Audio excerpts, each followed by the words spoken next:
Thevara SF സ്കൂളിലെ അധ്യാപകൻ നമുക്കൊപ്പമുണ്ട്. Sir, എന്താണ് സംഭവിച്ചത്? ഇത് തേവര സേക്രഡ് സ്കൂളിന്റെ സ്കൂൾ ബസ്സാണ്. UP സ്കൂളിലെ കുട്ടികളുടെ ട്രിപ്പ് എടുക്കാനായിട്ട് സ്കൂളിൽ നിന്ന് പനങ്ങാടേക്ക് പോവുകയായിരുന്നു. ഈ കുണ്ടന്നൂർ പാലം ഇറങ്ങിക്കഴിഞ്ഞപ്പോഴാണ് സ്പാർക്ക് ഡ്രൈവർ കാണുന്നതും ഡ്രൈവർ ഉടനെ തന്നെ ഫയർ എക്സ്റ്റിംഗ്വിഷർ എടുത്ത് തീ അണക്കാൻ ശ്രമിക്കുകയും ചെയ്തു. ബാറ്ററിയുടെ വയറുകൾ ഡിസ്കണക്ട് ചെയ്തു. പക്ഷെ പെട്ടെന്ന് തീ ആളിപ്പടരുകയായിരുന്നു. 8:40 സ്പാർക്ക് കണ്ടത്. ഒരു 9 മണിയോടുകൂടി അത് പൂർണ്ണമായിട്ട് കത്തുകയായിരുന്നു. നമുക്ക് കുട്ടികളാരും തന്നെ സ്കൂൾ ബസ്സിലുണ്ടായിരുന്നില്ല. കാരണം ലേക്ക് ഷോറിലാണ് നമുക്ക് ആദ്യത്തെ സ്റ്റോപ്പ് വരുന്നത്. ഡ്രൈവറും ആയും ഉണ്ടായിരുന്നു.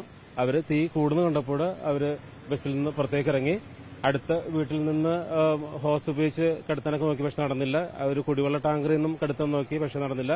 ഫയർ എഞ്ചിൻ വന്നപ്പോൾ ഒരു 10-15 മിനിറ്റ് കഴിഞ്ഞു. കാരണം കുണ്ടന്നൂർ പാലത്തിൽ ഈ ബ്ലോക്കുകളൊക്കെ കാരണം നമുക്ക് ഇവിടെ എത്തിപ്പെടാനായിട്ട് കുറച്ച് ബുദ്ധിമുട്ടുണ്ടായിരുന്നു. അപ്പോൾ വണ്ടി നമ്മൾ ഈ മെയ് 27-ാം തീയതി മോട്ടോർ വെഹിക്കിൾ ഡിപ്പാർട്ട്മെന്റിന്റെ എല്ലാ ഫിറ്റ്നസും കഴിഞ്ഞ് സർട്ടിഫിക്കറ്റ് കിട്ടിയ വണ്ടിയാണ്. നല്ല എക്സ്പീരിയൻസ് ഉള്ള ഡ്രൈവറാണ്. എന്തുകൊണ്ടാണ് ഇങ്ങനെ തീ പടർന്നതാണ്? അത് അറിയില്ല. കാരണം ഒരു സ്പാർക്ക് കണ്ടു എന്നാ പറയുന്നത്. സ്പാർക്ക് കണ്ടു. ഡ്രൈവർ ഉടനെ തന്നെ ഫയർ എക്സ്റ്റിംഗ്വിഷർ ഉപയോഗിച്ച് കെടുത്താൻ നോക്കി. പാലത്തിലൂടെയാണോ ബസ്?